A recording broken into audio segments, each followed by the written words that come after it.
СССР был не готов. СССР потерял в начале войны почти всю промышленность. СССР проспал начало военных действий, не доверился собственной разведке. СССР то, СССР все. Слышали такое? Кто же не слышал? Все слышали. Между тем, еще в марте 1941 года Генеральный штаб на случай нападения закончил разработку мобилизационного плана промышленности, производившей военную продукцию. Причем тогда же, за несколько месяцев до начала войны, на расширенном заседании Политбюро и Совета народных комиссаров Сталин, цитируем, сказал следующее: «Обстановка обостряется с каждым днем. Очень похоже, что мы подвергнемся внезапному нападению со стороны фашистской Германии». Впрочем, лучшим доказательством того, что подготовка к войне шла семимильными шагами, являются не слова, а то, что было реально сделано. И, собственно, вследствие чего фашистская Германия в конечном итоге проиграла войну.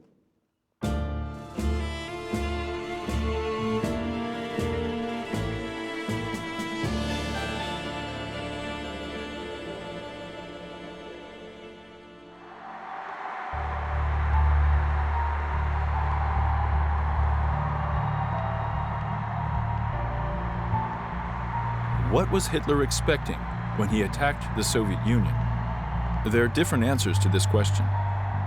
Spoiled by his sweeping victories in Europe and convinced that his army and the Aryan race in general were invincible, the Führer believed that the Red Army would also collapse when faced with the Wehrmacht. Besides, he hoped that people would rise against the Bolsheviks and there would be a coup d'etat in the USSR. Of course, he expected all of this, but most importantly, there was something else. Something he talked about on January 9, 1941, when setting tasks for the developers of Operation Barbarossa. The goal of this operation is to destroy the Russian armed forces and to capture and destroy vital economic and industrial centers. The Führer's calculations seemed infallible. Germany was supposed to win this war.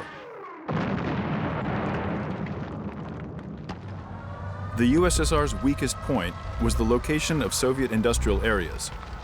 Most of the defense enterprises were concentrated in Ukraine, Leningrad, Moscow, and in the Urals.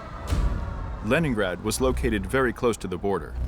Ukraine could also be captured rather quickly, and after capturing Moscow, all that would be left would be to wait for the Red Army to run out of mobilization reserves. That would be it. You could just finish those Russians.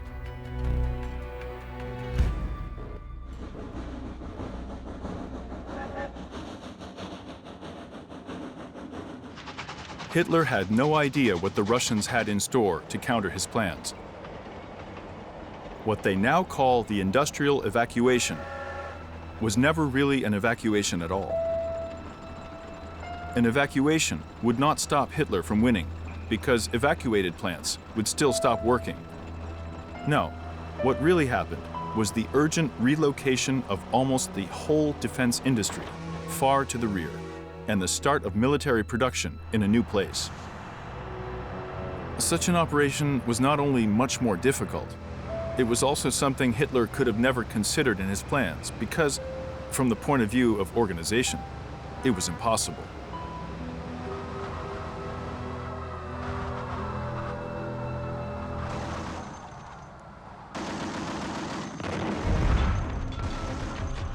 It is commonly believed that the USSR started thinking about the evacuation only after the beginning of the war, when the troops in the border areas began to suffer losses and Germans started moving deeper into the country. And indeed, on June 27, 1941, the decree of the Central Committee and the Council of People's Commissars, entitled On the Procedure for Removal and Deployment of Human Contingents, was signed. It established priorities concerning who and what had to be evacuated first. Ленинград передавал другим городам оборудование своих замечательных заводов, которые из-за блокады не мог использовать сам. Одновременно с оборудованием на работу вглубь страны уезжали квалифицированные ленинградские рабочие. The first stage of evacuation included the most important industrial assets, plant equipment, and machinery, as well as valuable raw materials and provisions, non-ferrous metals, fuel, and bread.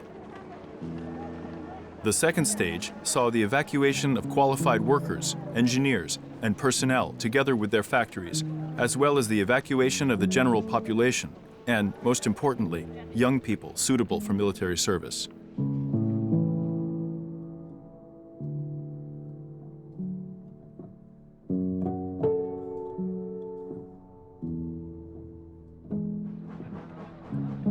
But is it possible to relocate almost 2,500 enterprises to the east without disrupting production?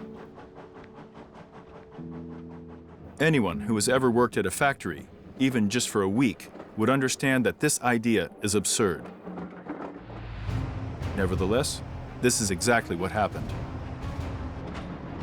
The Kharkiv diesel plant was moved to Chelyabinsk without stopping production. By the time the last special train left Kharkiv, the plant in Chelyabinsk was already producing its first diesel engines. And another example, the second stage of evacuation for the Kirov plant started in autumn on October 4th, when Leningrad was already under siege. 5,000 workers were evacuated by planes, and the equipment and the remaining plant workers were evacuated by train, then taken across Lake Ladoga. Отсюда на платформах станки пойдут прямо на заводы. Завтра они, смонтированные руками ленинградских рабочих в новых заводских корпусах, дадут стране, дадут Красной Армии новое оружие для разгрома ненавистного врага.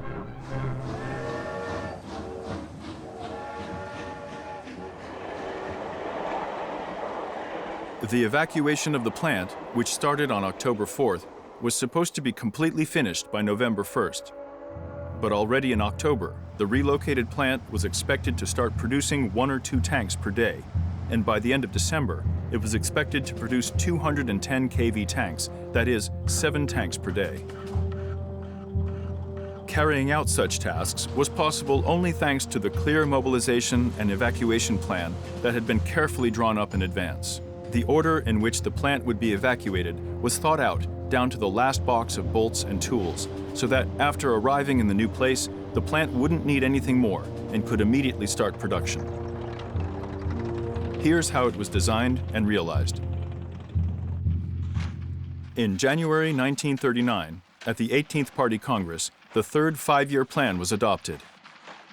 According to it, in the following years, pay attention here, 2,900 industrial counterparts of major defense plants, producing the same products as the plants located in high-risk border areas, were to be built in the eastern areas of the country. So, in essence, they were to duplicate the entire Soviet defense industry. But while it was possible to build plants, there was no way to provide the equipment for them.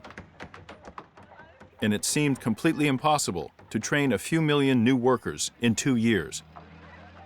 There weren't enough even for the existing plants.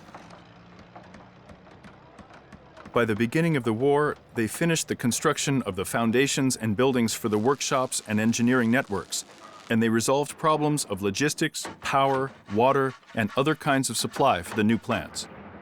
And it was these sites that, after Germany's attack, hosted the evacuated plants, transferred together with their machinery, inventory, workers, and their families. Only then did it become clear that no one was going to create new plants. The country, which, according to some, if I may say, historians, was not prepared for the war, had been duplicating its industry since 1939. Do you realize the scale of this plan? Одно за другим вступают в строй новые предприятия. В городе Н закончено строительство первой очереди металлургического комбината. Пущена в эксплуатацию мартеновская печь-комсомолка. Бригадир Саватий Сыромащенко выдает первый металл фронту. Issues of industrial mobilization were dealt with by the Mobilization Committee established within the Defense Committee in May of 1938. In the face of aggression, it was required to convert civilian factories for military use, train workers, find missing equipment, organize the supply of materials and components to fit the new scale, and so on and so forth. so there was a huge amount of tasks. And of course, all of it had to be planned in peacetime. In May 1940, Mikhail Pervukhin became the deputy chairman of the Council of People's Commissars. He recalled, in particular, this plan included the rapid conversion of industry to military production in case of military attack. Such work had already been carried out in our country in 1937, 1938, and then 1939, almost all the way up to the beginning of the Great Patriotic War. All branches of industry, to varying degrees, had a plan of production in case of war. And, of course, if the USSR didn't have it, we would not have been able to produce such a huge amount of weapons, ammunition, and military machinery so quickly under such tough conditions. Only thanks to the mobilization of our whole industry, the mobilization which was prepared in advance, was it possible to organize everything so efficiently.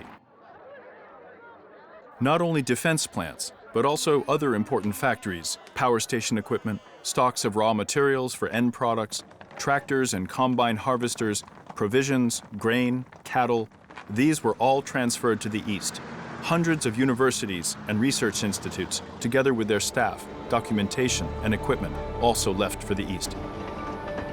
The experience of the First World War showed it's impossible to do any of this without careful advanced planning. Aircraft designer Polikarpov recalled the attempt to evacuate the Russo-Baltic factory from Riga to Petrograd. Things got out of control on the railway, and so, in order to let the military trains pass, they had to ditch all the machinery with platforms down the slope. Soviet aviation industry enterprises were much greater than the Russo-Baltic factory. By the beginning of the 40s, a large aviation plant had 15 to 30,000 workers and personnel, plus a few thousand equipment units. And all of it headed to the east in an organized manner. Only a few enterprises continued operating in their original locations. The suppliers' factories were also on the move. The entire aviation industry, comprising huge enterprises with sophisticated production and a lot of supporting plants, was carefully transferred into the eastern part of the country. And by summer of 1942, they were already operating at full capacity.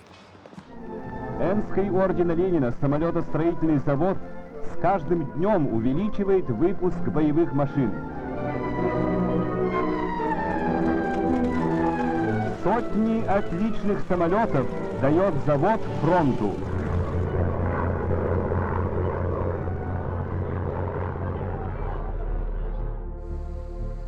In accordance with the State Defense Committee's decisions to evacuate, chief engineers or directors of aviation plants with groups of workers visited the site in advance, planned the location of workshops and their borders, and marked what would be located where. Every day, trains with people and equipment arrived at the new plant, and unloading took place by day and by night. Heavy swages and large parts of hydraulic presses were put on a thick boiler sheet and then dragged by 2 to 4 powerful tractors on steel rods, which were laid out up to the point of embarkation. Суровые для страны дни, когда враг подходил к стенам Москвы, когда он вырвался на Волгу, рабочие завода по несколько суток подряд работали за станками. Завод возрожден и сдан в эксплуатацию. Вот его первая продукция – винты к штурмовым самолетам. All the equipment of the largest plants in the country, all work-in-process inventory, all electrical cables and materials warehouses were dismantled within a very short time. Only small groups of workers and 30 or 40 machines were left at the plants, which now looked deserted, in order to serve as a repair shop for the needs of the front. As Germans were approaching, these small groups destroyed the remaining equipment and left with the last units of the Red Army. Улицы столицы могут стать местом жарких боев, штыковых атак, рукопашных схваток с врагом. Те, в ком бьется сердце патриота, работают на строительстве укреплений и баррикад. They often say that there was a terrible panic in Moscow. Yes, some people panicked. Shops were looted and so on. But those who had to work, worked. The evacuation of Moscow was conducted in an organized manner. About 70 people's commissariats, committees, banks, and other state-level institutions spread out across 28 cities. However, People's Commissar of Aviation Industry Shakhurin got through to Stalin and was granted permission to stay and personally guide the evacuation of aviation enterprises. Here's what Shakhurin wrote in his memoirs about those days. I checked how the equipment and workers with their families were loaded onto the trains. And I must say, I didn't notice any fear-mongering or disorder. I could only be surprised by how organized, skillful, and composed this work of enormous scale, unprecedented in the history of our country and industry, was carried out, and by how much thought and talent was put into this unprecedented procedure.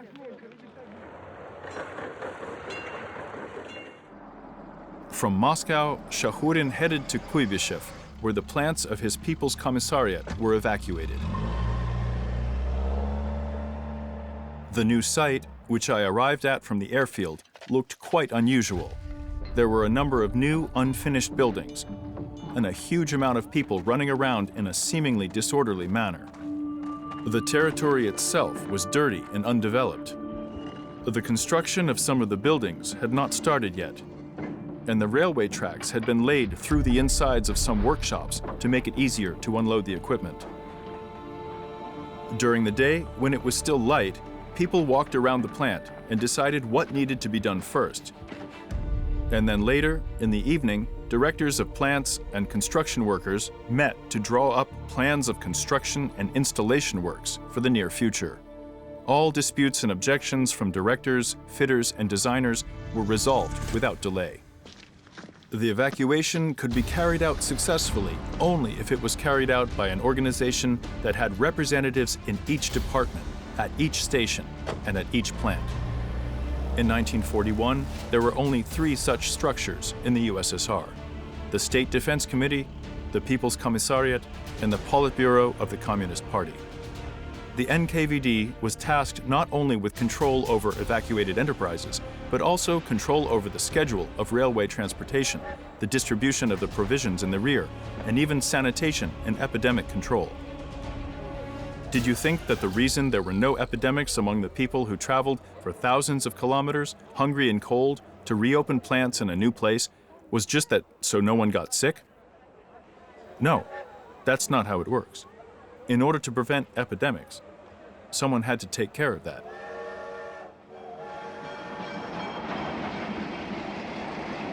And first of all, Beria, who was the People's Commissar of Internal Affairs and the supervisor of the defense industry, often used public security officers to solve purely economic tasks. Where the authority of a plant director ended, the authority of public security officers began. Troikas were created in different districts of the city, consisting of the local party secretary, the local NKVD chief, and a Red Army engineer. Each of the members of the Troika was vertically subordinate to his superiors, so its actions on the ground could be managed on either of these lines. And as long as at least one of them remained, orders would be carried out. Besides, both party leadership and public security officials had the right to act independently. Here's what the NKVD's instructions said. You're allowed to evacuate only with the last units of the Red Army, and after taking necessary measures to ensure that all public property on the USSR's territory to be occupied by the enemy is destroyed, namely factories, plants, warehouses, power stations, and everything else that could be used by the enemy in its fight against the Soviet nation. Troikas in the regions were linked to troikas in enterprises. The director, the secretary of the party committee, and the head of a secret department or representative of the local NKVD department. This troika did the dirty work. It created the list of objects which were to be destroyed, determined the manner and order of doing so, drew up the list of executors, established timing, and so forth. This is how carefully it was all thought out, in a sophisticated, thorough way, years in advance. Do we know much about it? In all fairness, we know nothing about it. The commander of the 10th Army of Air Defense Forces and military historian General Yuri Gorkov summarized the overall results of the evacuation as follows. From July to December 1941, 2,593 enterprises were evacuated, including 1,523 large enterprises, out of which 1,360 were military enterprises evacuated in the first 3 months of the war. Out of all evacuated large enterprises, 226 were transferred to the Volga region, 667 to the Urals, 244 to Western Siberia, 78 to Eastern Siberia, and 308 to Kazakhstan and Central Asia. Within a very short period, 10 million people were evacuated by rail and 2 million more by water. During the whole time of the war, about 30,000 trains with evacuated cargo left areas which were in danger of being occupied by the enemy. They totaled 1.5 million train cars. After arriving in a new place, the enterprises, on average, started production in 1.5 to 2 months. The most important thing was done. They managed to start production before they ran out of mobilization reserves. And the rest was, as they say, mere formalities. There were plants, equipment, materials, and everything needed to produce weapons, but there weren't enough people.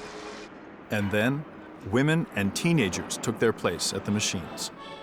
Молодые патриотки стали к заводским станкам. Уходя на фронт, токарь перевозов передает свой станок жене. Советские девушки самоотверженно помогают фронту, быстро осваивая мужские профессии.